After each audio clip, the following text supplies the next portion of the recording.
दोस्तों, क्या आप किसी मिलियनेयर की तरह रहना चाहते हैं? जब चाहे तब काम किए, जहां मर्जी वहां गए, जो मन में आए वो किए और ये सब करने के लिए आपको पूरा लाइफ काम करने का जरूरत भी नहीं है। अगर आप ये सब चाहते हैं तो ये बुक सिर्फ आपके लिए ही है। जी हाँ, इस बुक के ऑथर आपसे कहता है आपको तो बस न्यू रिच को ज्वाइन करना है। द 4 आवर वर्क वीक आपको ऐसे डील करने का अपॉर्चुनिटी देता है जो लाइफ टाइम के लिए है। एक इफेक्टिव एंटरप्रेन्योर होने के साथ साथ आप पूरे दुनिया घूम सकते हैं। तो चलिए दुनिया घूमते हैं, मेरा मतलब है समरी को स्टार्ट करते हैं। हमारे देश में आज भी 70 से 80% लोग ऐसे हैं जो ये सोचते हैं अगर सक्सेस पाना है तो खूब मेहनत से स्टडी करना होता है, कॉलेज से डिग्री लेना होता है और 8 घंटे ऑफिस में जॉब करना होता है। इसी को ज्यादातर लोग रियल वर्ल्ड बोलते हैं।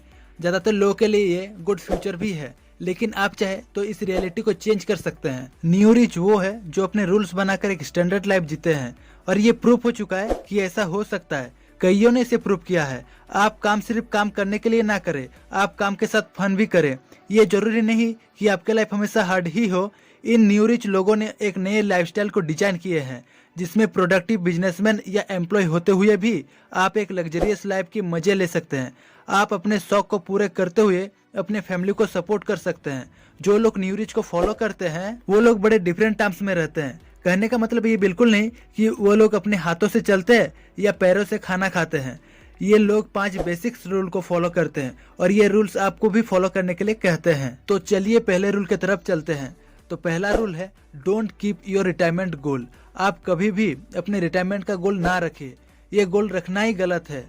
टिम फेरिस कहता है अगर आप रिटायरमेंट का गोल रखते हैं तो इसका सीधा सा मतलब है कि आपके लाइफ के मोस्ट फिजिकल ईयर्स जो आप गुजार रहे हैं उससे आप खुश नहीं है, क्योंकि आपका गोल है आप अभी जो काम कर रहे हैं और उससे जो सेविंग्स हो रहे हैं उसका मजा आप रिटायरमेंट के बाद लेना चाहते हैं। मान लीजिए आप 30 साल के बाद रिटायर्ड होंगे। जरा सोचिए तब महंगाई कितने बढ़ चुके होंगे। आपके लाइफ के सेविंग्स उस टाइम ज्यादा वैल्यूएबल नहीं होगा। इसलिए ऑथर कहता है और न्यू रिच के लोग भी फॉलो करते हैं कि आपको रिटायरमेंट का गोल नहीं रखना चाहिए। अब दूसरा है सरवाइव करने के लिए एक्टिविटी के साथ साथ रेस्ट भी जरूरी है। आप ये कभी नहीं चाहेंगे कि आप 30 की उम्र में प्रधानमंत्री नरेंद्र मोदी की तरह लगे और ना ही आपको रेस्ट करने के लिए सीधा रिटायरमेंट लेना पड़े। तो आप लाइफ में जिएंगे कब? हर एक इंसान का एक अलग अलग हॉबी होता है जो सबको पूरा करने का मन करता है, लेकिन गिना चुना लोग ही अपने काम करते करते अपने हॉबी को पूरा कर पाते हैं और ये गिना चुना लोग ही न्यू रिच के कैटेगरी में आते हैं। उन लोगों के रूल्स को फॉलो करते हैं। इनके रूल कहते हैं आपको रेस्ट करने के लिए रिटायरमेंट की जरूरत नहीं है, आप मिनी रिटायरमेंट ले सकते हैं। आप जब जरूरत पड़े तब काम किए, वरना आराम। एग्जाम्पल के लिए अपने ऑथर टिम फेरिस को ही ले लीजिए। वो अपना एम रखते हैं कि वो 2 मंथ अपना सारा काम करेंगे, फिर 1 मंथ के लिए मिनी रिटायरमेंट लेंगे और उस रिटायरमेंट से अलग अलग कंट्री में गुजारेंगे। अगर ये नहीं हुआ तो टेंगो या फिर किक बॉक्सिंग करेंगे। टीम हर 2 मंथ काम करने के बाद मिनी रिटायरमेंट लेते हैं। आपको भी ऐसा ही करना है, ये नहीं बोल रहे हैं। आप अपने जरूरत के हिसाब से अपने मिनी रिटायरमेंट ले सकते हैं। अब बढ़ते हैं थर्ड रूल की तरफ। थर्ड रूल इसी से जुड़ा हुआ एक सवाल है। सवाल ये है कि क्या मिनी रिटायरमेंट लेजीनेस है? इनके थर्ड रूल बोलते हैं बिल्कुल नहीं, रेस्ट इज नॉट लेजीनेस। आप जब न्यू रिच के लाइफस्टाइल को अपने लाइफस्टाइल में अप्लाई करते हैं तब मीनिंगलेस वर्क से आपको छुटकारा मिल जाता है। तब आप मोस्ट इंपॉर्टेंट चीजों पर ही फोकस करते हैं। न्यू रिच के लोग ऑफिस में बहुत कम टाइम स्पेंड करते हैं, इसके बावजूद वो बहुत इफेक्टिव होते हैं। क्योंकि बिजी होने का मतलब ये बिल्कुल नहीं कि आप प्रोडक्टिव काम ही कर रहे हैं। अगर लाइफ में एडवेंचर ना हो तो हमारे दिमाग में इफेक्टिव थॉट नहीं आएंगे, क्योंकि आप जो कर रहे हैं बस वही करते रहेंगे तो नया थॉट दिमाग में नहीं आएगा और ना ही आप कुछ अलग कर पाएंगे।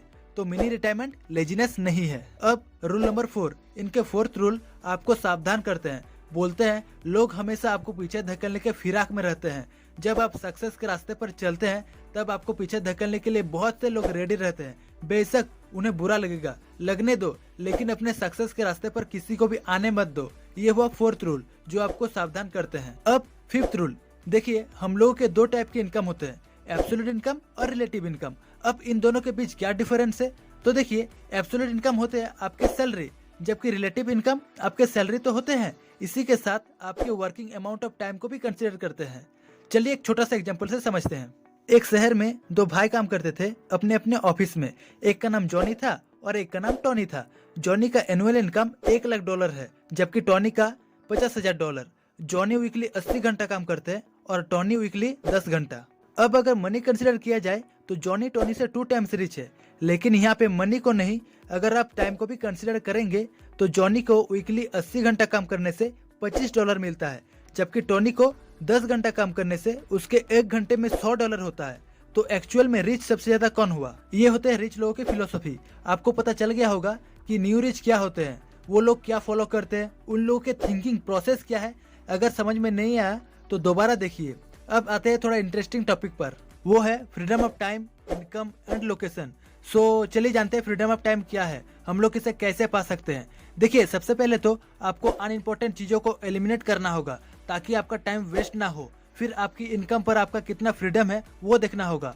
आपको एब्सोल्यूट इनकम के साथ साथ रिलेटिव इनकम भी जनरेट करना होगा। ये 2 चीजें करने से आपको टाइम फ्रीडम और एक्स्ट्रा इनकम के बारे में सोचना नहीं पड़ेगा। अब आते हैं लोकेशन पर। आप लोकेशन के फ्रीडम कैसे पा सकते हैं?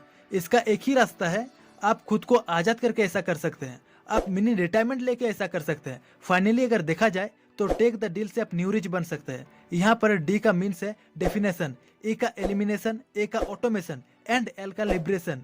आपको अगर मल्टीटास्किंग करना है, टाइम मैनेजमेंट का एक्सपर्ट बनना है, तो आपको पाकरसन लॉ और 80-20 प्रिंसिपल के बारे में जानना होगा। क्या आप जानते हैं 80-20 प्रिंसिपल क्या है? दोस्तों, इकोनॉमिक्स विल्फ्रेडो पेरेटो ने इस प्रिंसिपल को बनाया था। इस प्रिंसिपल को पेरेटो का लॉ भी कहा जाता है।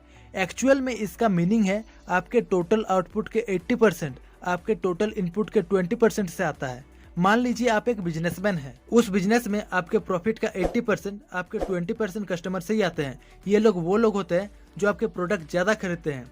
ज्यादा कस्टमर होने का मतलब ये बिल्कुल नहीं कि आपका ज्यादा प्रॉफिट होगा।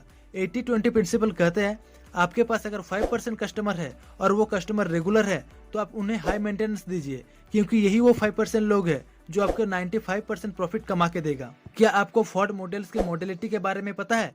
इसे all time best selling car माना जाता है। हेनरी फोर्ड ने कहा था, any customer can have a car painted any colour that he wants so long as it is black. यानी कि कोई कस्टमर अपने कार को किसी भी कलर में कलर कर सकते हैं जो वो चाहते हैं, जब तक कि वो काला हो। एक फ्रेशर मैन भी न्यू रिच बन सकता है। पाकिस्तान के लॉ के हिसाब से फ्रेशर मैन को अगर न्यू रिच बनना है तो उसके दिमाग में सबसे पहले कम टाइम में ज्यादा रिजल्ट मिलना, ये थॉट आना चाहिए। आप देखते होंगे जॉब करने वालों को, वो लोग अपने टास्क को फिनिश करने में 8 घंटे लगाते हैं। इसमें से ज्यादा टाइम वो लोग उन चीजों को करते हैं जो वेस्ट ऑफ टाइम है। अपने कलीग से बातें करते रहते हैं या ईमेल्स चेक करते रहते हैं, जिससे किसी भी इंसान का प्रोग्रेस नहीं होता। टाइम इसलिए वेस्ट होता है क्योंकि हमारे पास बहुत सारा टाइम अवेलेबल होता है। सो ये था summary the 4 hour work week की। हम आपको सजेस्ट करेंगे ये बुक पूरा पढ़ने के लिए। और अगर ये वीडियो पसंद आया तो चैनल को ग्रो करने में मदद करे। Wish you all the very best. Thank you for watching.